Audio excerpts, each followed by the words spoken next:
Hello and welcome to my YouTube channel. My name is Alexey, and today what we're gonna be doing is taking a look at presonus Faderport 16 controller for your DAW. And in this case I'm gonna be using Studio One. So here, as you can see, Faderport 16 has a lot of different buttons, and instead of creating a super long video, I'm gonna be doing a series of videos on Faderport 16, and in our first video we're gonna be talking about our first section of Faderport 16. And in our next videos we're gonna be taking a look at different sections of Faderport 16. In our first video we're going to be taking a look at our first section of our Faderport 16, and let's start with our play button here. And if we hit our play button one time, so it starts playing our playback in Studio One. Night falls like a soldier. And if we want to pause our audio, we have to hit our play button one more time. Also, next to our play button here, we have our stop button, and we can stop our audio playback. Again, let's hit our play button here. Can't sleep, thoughts are bleeding, lost my And now heart let's hit our stop button here to stop our audio playback. Next we have blue button here, which is called loop, and if we hit our loop button here, we are engaging our loop function in Studio One. So in this case we can highlight some section in Studio One, and when our loop button is on and when our blue line here is highlighted of our loop function, our audio section between highlighted area will be playing again and again when our loop button is on and when our loop function in Studio One is on. I can't move, can't change a thing. I bend, I break, just know you played a part. I can't move, can't change a thing. I bend, I break, just know you played a part. If we don't want to loop any section, we have to hit our loop button here. And when our loop indicator is gray, so in this case our playback can go further behind our highlighted area in Studio One. You know who you are. I'm gonna need someone to fix my half a heart. Also, we can move our playback in Studio One by using these green buttons here. If we hit our right green button here with right arrow, so in this case we're gonna be moving our playback forward. And if we hit our left green button here with our left arrow, so we're gonna be moving our playback backward. And if we hit our green buttons at the same time, it will move our playback to the very beginning of our project. And the same you can do by hitting stop button. Now let's take a look at our next buttons here in our first section of Faderport 16, and our first button is channel. So when our first button channel is bypassed right now, and if we're gonna be using jog wheel here, so we can switch not only our audio channels, but also we can switch between our audio tracks. But when our channel button is on, let's use again our jog wheel. So in this case we can switch only between our audio channels. Now let's hit our second button here, which is called zoom, and when our zoom button is on, let's use our jog wheel. And now we can zoom. We can make our project smaller or bigger. And if we want to make our audio channels smaller or bigger, if we're gonna be using our right arrow here, which is next to our jog wheel, we're gonna be making our audio channels bigger. If we're gonna be using our left arrow next to our jog wheel, we're gonna be making our audio channels smaller.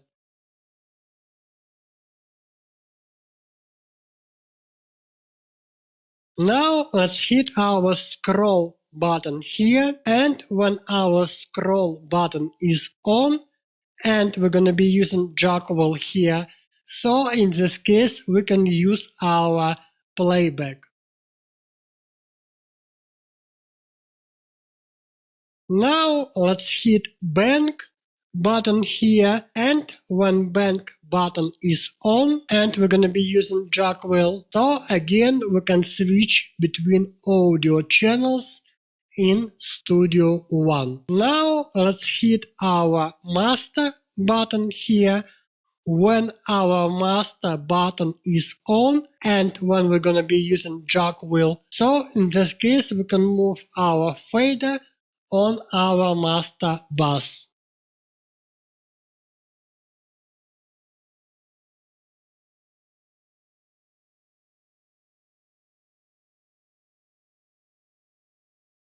Now let's hit our click button here, and when our click button is on, it turns on our metronome.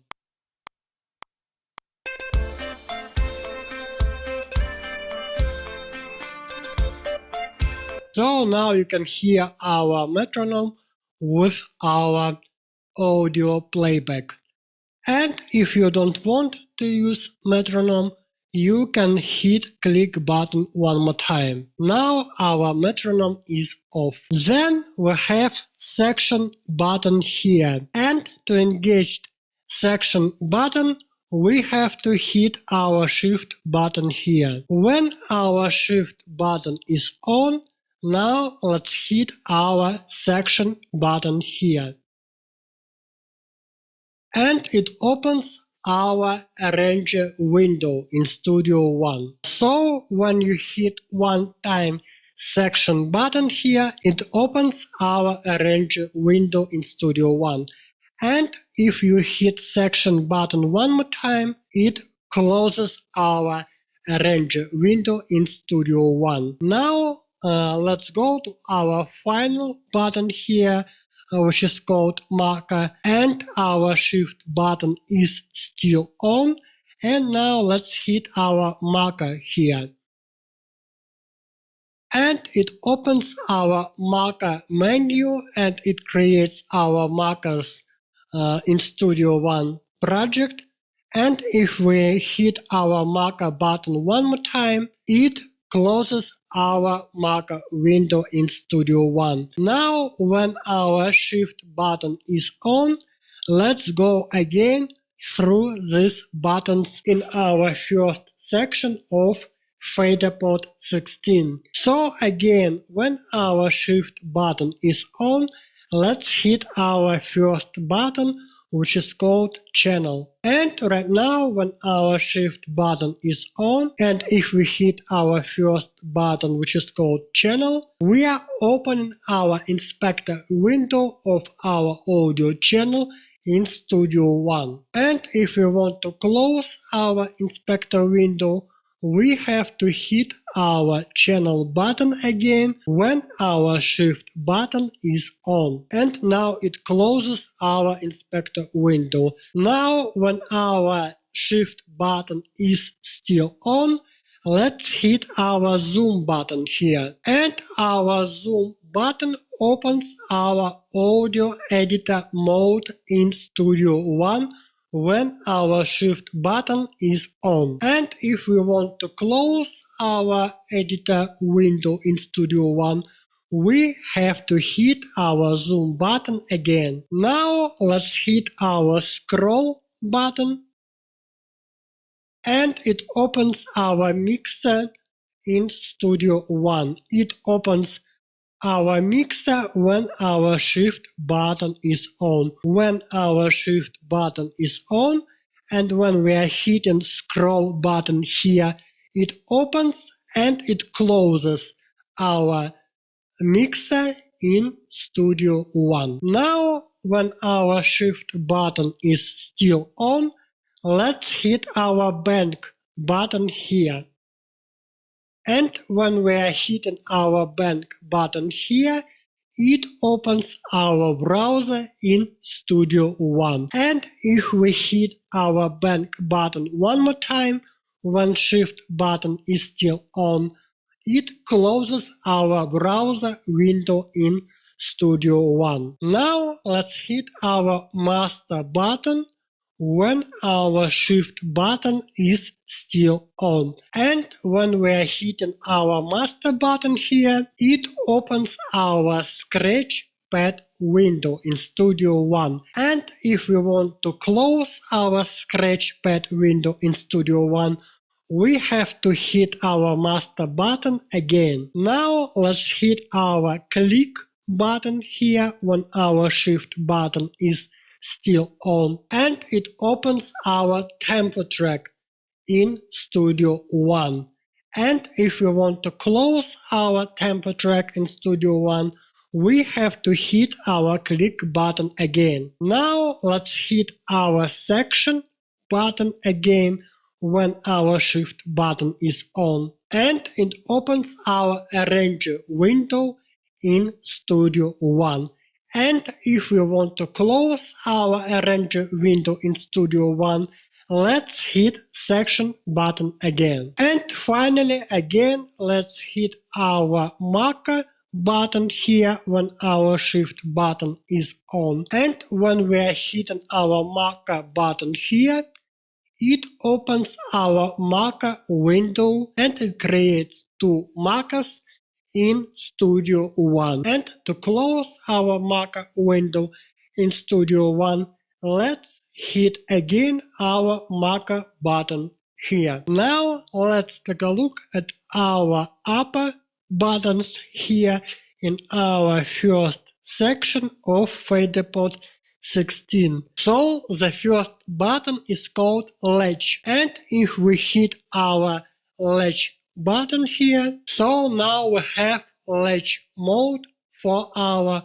volume automation, in this case for our kick audio track. Let's solo our kick audio track and let's hit play button here, and we can use our first fader on our Faderport 16 to write down volume automation for our kick audio track when we are in a latch mode.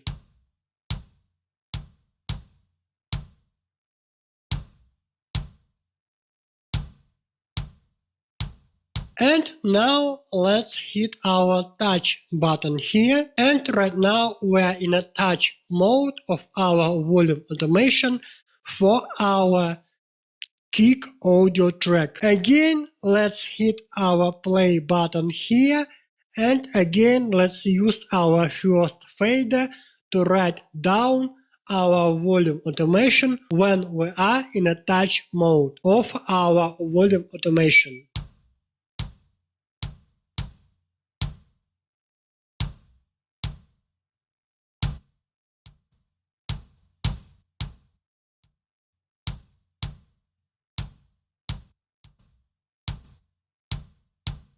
Now we can hit our stop button, and our next button is called write. And right now when our write button is on, we are in a write mode of our volume automation for our kick audio track.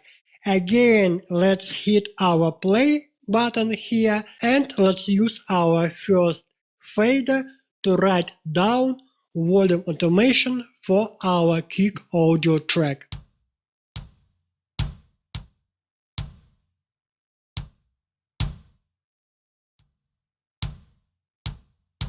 And finally we have read button here, and when our read button is on, we are in read mode of our volume automation for our kick audio track. So in this case, Studio One will be reading our volume automation for our kick audio track. Now let's hit our play button here and let's take a look at our first fader, because our first fader will be moving up and down according to our volume automation for our kick audio track when we are in a read mode of our volume automation.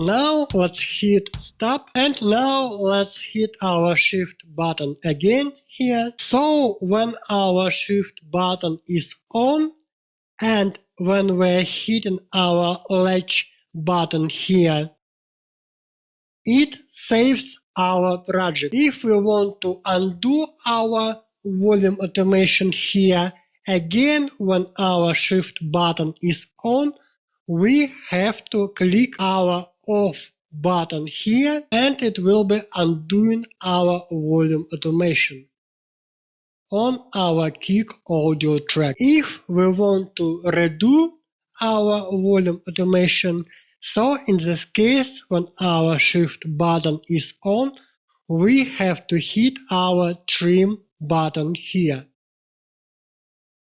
So it will be redoing our volume automation for our kick audio track. So that's all for today. That's all for today's video. And don't worry, because I'm gonna be doing more videos on Faderport 16 to show you all buttons and all functions you can use and you can have by using Faderport 16 in our next videos.